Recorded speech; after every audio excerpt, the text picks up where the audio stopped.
Hai Sobat Public News, salam jumpa lagi. Kali ini Public News kembali hadir di hadapan Anda untuk memberikan informasi menarik seputar tokoh selebriti dunia entertainment tanah air yang pada masa pra-kemerdekaan mampu memukau para penonton dan bahkan dipakai secara khusus oleh tentara Jepang untuk melakukan propaganda. Oleh karena itu, sebelum menonton video ini, saya mengajak para sobat Public News untuk subscribe, like, komen, dan share video ini agar kami termotivasi untuk membuat konten informatif yang berguna bagi para sobat semuanya. Dunia hiburan tanah air memang telah dimulai sejak zaman pra-kemerdekaan. Di zaman penjajahan Belanda, panggung hiburan Indonesia telah melahirkan seorang aktris yang cukup terkenal di masanya. Namanya Rukia. Dia memiliki sepak terjang yang menarik untuk diikuti.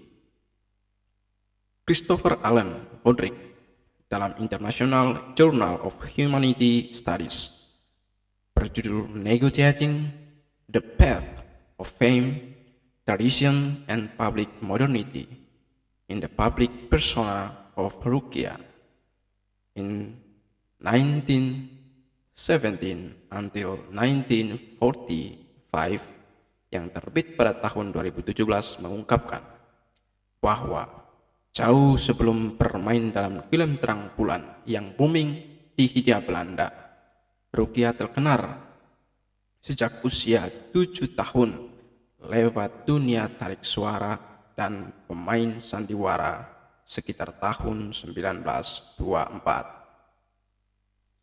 Ada dua versi terkait dengan tahun kelahiran Rukia. Versi pertama, menurut Christopher Allen Hodrick, Rukia lahir pada tahun 1917 di Bandung, hasil dari pernikahan dua etnis, di mana ayahnya Muhammad Ali berasal dari Belitung dan ibunya Ningsi dari etnis Sunda.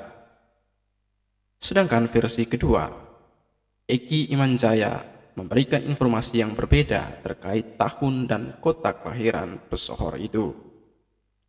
Dalam bukunya berjudul A To-Z About Indonesia Film, terbitan tahun 2006, Eki menuliskan bahwa Rukia lahir di Cirebon. Menurutnya, Rukia lahir dalam perjalanan tur sandiwara di Cirebon pada tahun 1916 dari ibu seorang Sunda dan ayah seorang dari Belitung. Menurut Eki, kedua orang tuanya mewariskan darah seni kepada Rukia. Mereka merupakan aktor dan aktris dalam opera puisi Indra Bangsawan. Bagaimana tidak, Rukia telah menekuni dunia hiburan dalam usia yang sangat muda. Ia bersama kedua orang tuanya sering berkeliling di Pulau Jawa. Bahkan sejak tahun 1924, ia telah diizinkan oleh Ningsi, ibunya, untuk melakukan konser tunggal. Tak diduga, Rukia naik ke atas panggung dan mulai bernyanyi. Mewarisi bakat vokal sang ibu, Rukia mendapat apresiasi besar dari penonton. Meski demikian, kedua orang tuanya sempat tidak merestui Rukia menjadi aktris. Namun, karena cita-cita Rukia yang begitu menggelora untuk menjadi aktris, kedua orang tuanya pun merestuinya. Pada tahun 1932, ia bergabung dengan opera Palestina di Batavia. Di sana ia bertemu dengan pria yang kelak menjadi suaminya, Kartolo, seorang pria Jawa yang menulis dan memainkan musik untuk grup operanya. Mereka pun menikah saat Rukia berusia 15 tahun. Karir Rukia dan suaminya melejit dan tenar hingga ke luar negeri. Karena ketenarannya, mereka tampil bersama opera Faroka di Singapura sebelum akhirnya kembali ke Hindia Belanda pada tahun 1936 untuk fokus mengurus dua buah hatinya. Namun, Rukia dan Kartolo akhirnya memutuskan kembali ke dunia hiburan. Algemeen Nederlands Indisch Film Syndicate atau ANIF sedang melakukan casting untuk film Terang Bulan yang akan disutradarai oleh Albert Palling dan direkam oleh Joshua dan Othniel Wong. Menurut Woodrick, Rukia tampil sebagai pemeran utama wanita, memerankan Rohaya, sementara Kartolo mendapat peran pendukung sebagai Dullah.